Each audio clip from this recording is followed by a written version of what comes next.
Marie Curie é conhecida como a mãe da física moderna. Suas pesquisas no campo da radioatividade ajudaram a revolucionar a física e a química, mas também foram muito importantes para o desenvolvimento de outras áreas, como a medicina, tecnologia, física nuclear, para mencionar algumas.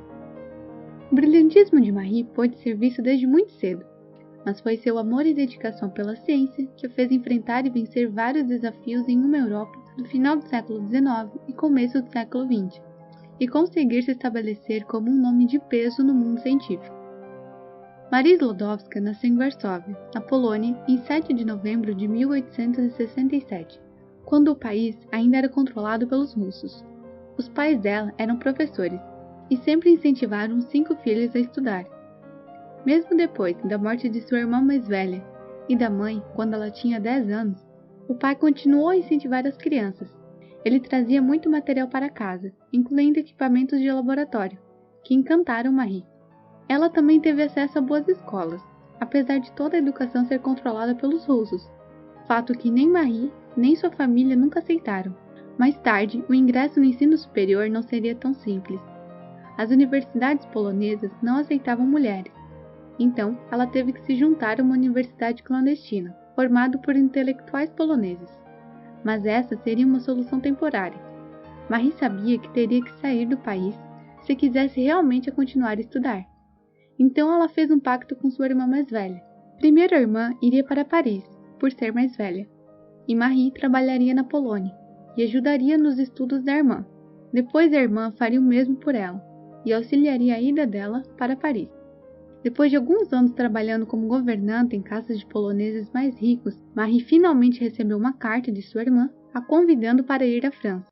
Em novembro de 1891, ela chegou em Paris e mudou seu nome de Maria para Marie. Na França, ela adquiriu um diploma em física e outro em matemática, pela Universidade de Sorbonne, uma das poucas universidades europeias que aceitavam mulheres na época. Enquanto Marie estudava para receber o diploma de matemática, ela recebeu um cargo para ser assistente em um estudo de propriedades magnéticas de vários metais. E na busca por um laboratório adequado para trabalhar, ela acabou conhecendo Pierre Curie, que atuava nos campos de magnetismo e eletricidade. Os dois acabaram se apaixonando. Em 26 de julho de 1895, Pierre e Marie se casaram. Em 12 de setembro de 1897, tiveram sua primeira filha. Depois do nascimento da filha, Marie decidiu que o seu próximo passo seria um doutorado em física, e para isso ela precisava de um estudo.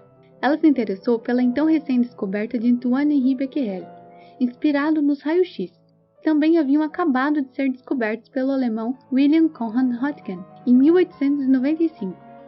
Becquerel descobriu através de um experimento que cristais de urânio emitiam radiação, que foi nomeado de raios Becquerel. Usando aparelhos científicos de medidas, alguns desenvolvidos pelo próprio Pierre, Marie começou a determinar o poder de ionização de diversos elementos. Ela percebeu depois de vários experimentos que os efeitos elétricos dos raios de urânio eram constantes e só dependiam da quantidade de urânio presente. A forma como o urânio era apresentado, isto é, sólido ou pulverizado, seco ou molhado, exposto à luz ou não, era irrelevante. Ela então criou uma hipótese. Os raios emitidos pelo urânio deveriam ser uma propriedade atômica do elemento, algo embutido na própria estrutura dos átomos. Isso seria uma verdadeira revolução, porque na época acreditava-se que não existia nada menor do que o átomo. Uma pista de que essa ideia estava errada só veio com a descoberta do elétron, por Thomson em 1897. Em 1898, Marie descobriu que o composto de tório, assim como o urânio, emitiam raios Becquerel. Para descrever o comportamento dos raios, ela inventou uma palavra, radioatividade, baseada na palavra latina para raio. Curie testou uma amostra de pitblenda, que é um mineral rico em urânio, e descobriu que ali existia outro elemento, algo que era capaz de produzir uma corrente elétrica 4 vezes maior que o próprio urânio. A essa altura, Pierre já estava tão intrigado com as pesquisas de Marie que abandonou o próprio projeto para se juntar a ela. Ainda em 1898, Curie já estava confidente que poderia provar a existência não de um, mas de 2 novos elementos altamente ativos. Em julho, o casal Curie anunciou a descoberta do polônio, um elemento metal nomeado em homenagem ao país natal de Marie, e em dezembro, a descoberta de um segundo elemento, o rádio, nomeado depois da palavra latina para raio. No entanto, levou 4 anos para eles conseguirem gerar a prova da existência dos elementos. Em 1902, Marie conseguiu isolar o rádio e calcular o peso atômico do elemento. Com 10 toneladas de pitch blenda, eles conseguiram isolar 1/10 de grama de cloreto de rádio. O rádio puro ela só conseguiria isolar em 1910. O polônio seria muito mais difícil de provar, em termos de número, porque ele decai muito rápido, tem várias formas diferentes e é altamente tóxico. A descoberta rendeu em 1903 o Prêmio Nobel de Física a Marie e Pierre Curie e Becquerel. De início, Marie havia sido deixado de lado, e o comitê do Prêmio Nobel havia oferecido o prêmio apenas a Pierre e Becquerel. Mas depois da intervenção de Pierre, o comitê voltou atrás e adicionou o nome de Marie à nominação. Então, em 1903, Marie se tornou a primeira mulher a receber o Prêmio Nobel. Ela permaneceria como única vencedora do Prêmio Nobel no campo das ciências até 1935, quando sua filha mais velha recebeu um Prêmio Nobel em Química. Marie e Pierre ficaram famosos, e uma indústria em torno do rádio surgiu. Na época, não se imaginava os perigos que o novo elemento oferecia. Então, todo tipo de produto foi produzido contendo rádio, desde tônicos capilares a roupas fluorescentes.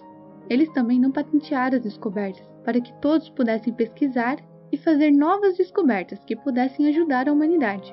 Tudo estava caminhando bem para o casal Curie. Eles até ganharam um novo espaço para trabalhar, fornecido pela Sorbonne, onde havia sido oferecida uma cadeira de física para Pierre. Mas antes que pudessem aproveitar o novo laboratório, o impensável aconteceu. Pierre sofreu um acidente e morreu ao atravessar a rua, em 1906.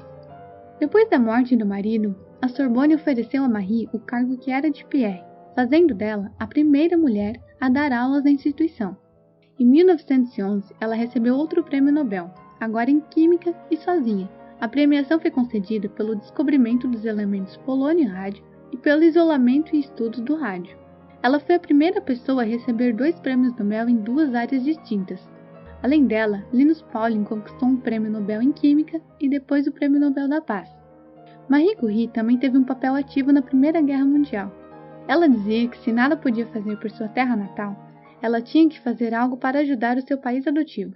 Além de doar dinheiro, Marie criou unidades móveis de raio-x, os chamados Petit Curie. Sua filha mais velha esteve junto a ela na linha de frente. Quando a guerra acabou, em 1918, a vitória foi 2 vezes mais doce para Curie.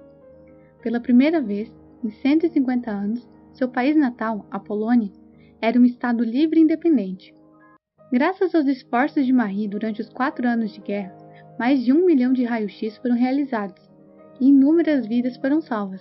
No começo da década de 1920, Marie pôde finalmente se dedicar ao Instituto do Rádio, atual Instituto Curie, em Paris. O instituto tem foco na pesquisa, ensino e tratamento de câncer. No final, todo o trabalho de Marie cobrou um preço pessoal alto. Os anos de exposição à radiação tinham afetado sua saúde consideravelmente. Ela faleceu em 6 de julho de 1934, por anemia plástica, provavelmente causa da exposição à radiação. Ela foi enterrada junto com Pierre, em um cemitério em Sceaux, nos arredores de Paris, onde permaneceu por mais de 60 anos, até que em 20 de abril de 1995, ela e Pierre foram transferidos para o Panteão de Paris, um mausoléu onde são sepultados grandes nomes da França. Marie se tornou a primeira mulher enterrada no Panteão por seu próprio mérito. Marie Curie tem uma história muito interessante, que envolve desde tirania política até preconceito de gênero, mas acima de tudo sua paixão pela ciência. Ainda assim, ela nunca pensou isso. Uma vez ela resumiu sua história em poucas palavras.